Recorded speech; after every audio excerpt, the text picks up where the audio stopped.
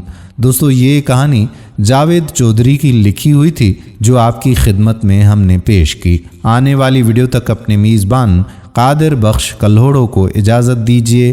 اللہ حافظ۔